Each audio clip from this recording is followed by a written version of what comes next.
예수님께서는 마지막 때에 있을 일들을 두 번에 걸쳐 주인과 종의 비유로 말씀하십니다.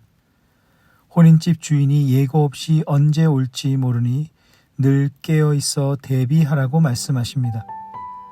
여기서 혼인집 주인은 심판자로 다시 오실 우리 주님이십니다. 두 번째 비유에서는 자신의 소유를 맡기고 떠난 주인과 방탕한 종의 이야기입니다. 주인의 뜻을 알고도 준비하지 않고 주인의 뜻대로 행하지 아니한 종은 더 큰 벌을 받을 것이라고 말씀하십니다. 결국 모든 믿는 자들을 향해 깨어있으라 경고하시는 말씀입니다. 주인과 종의 관계에 대하여 생각해 봅니다. 종의 위치는 언제나 수동적일 수밖에 없습니다.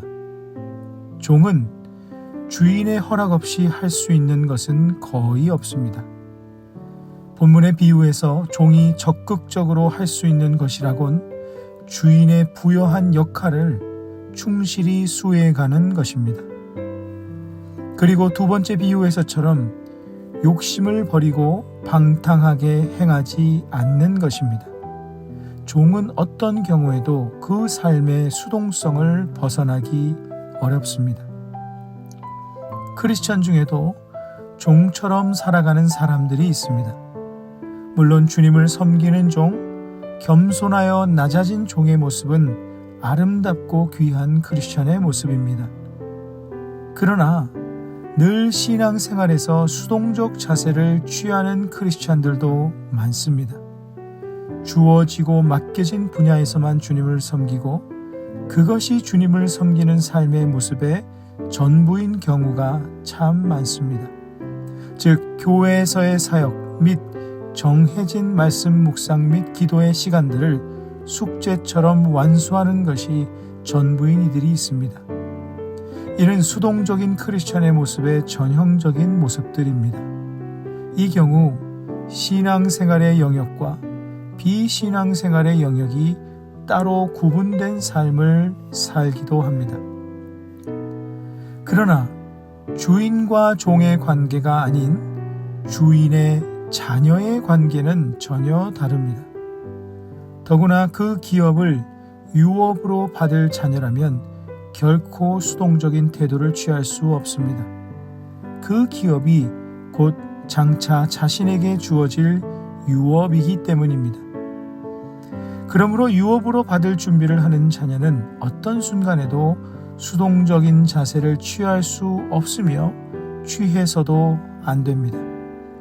그에게는 맡겨진 일을 다하는 것이 최선이 아닌 가장 기본적인 출발점입니다. 그러므로 하나님의 자녀의 마인드를 가지고 사는 사람이 수동적인 신앙생활을 하는 것은 그의 신분에 걸맞지 않는 모습이 됩니다. 이는 자녀의 권세는 누리면서 자녀로서의 명예는 지키지 않는 모습과 같습니다. 유업을 이을 자녀는 그 아버지의 정신과 그 기업의 정신을 잘 계승하기 위해 그리고 그 기업을 더욱 성장시키기 위해 자신만의 기호와 욕심을 따르지 않습니다. 대신 기업주인 아버지의 말씀과 정신을 계승 발전시키는 데 에너지를 사용합니다. 종의 마인드를 가진 수동적인 크리스천은 신앙생활에 공백들이 생기는 반면 자녀의 마인드를 가진 능동적 크리스천은 그런 공백들이 잘 생기지 않습니다. 그에게는 모든 시간이 자녀로서 앞으로 누릴 미래를 준비하는 시간이기 때문입니다. 주인이 부지불식간에 돌아오는 시간은 그런 공백의 시간들입니다. 우리가 종의 마인드를 가진 수동적 신앙인으로 사는 이상 주님께서 오실 때를 대비하는 주님의 사람들이 되는 것은 어렵습니다.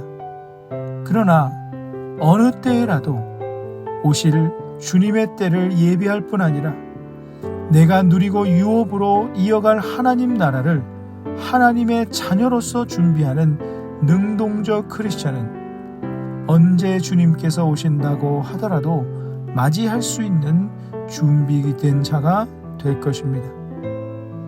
신앙생활의 수동적 자세를 버리고 능동적 크리스찬이 되십시다. 우리는 하나님 나라를 유업으로 받을 자녀입니다. 오늘 말씀을 기억하시면서 기도의 시간을 가지십니다.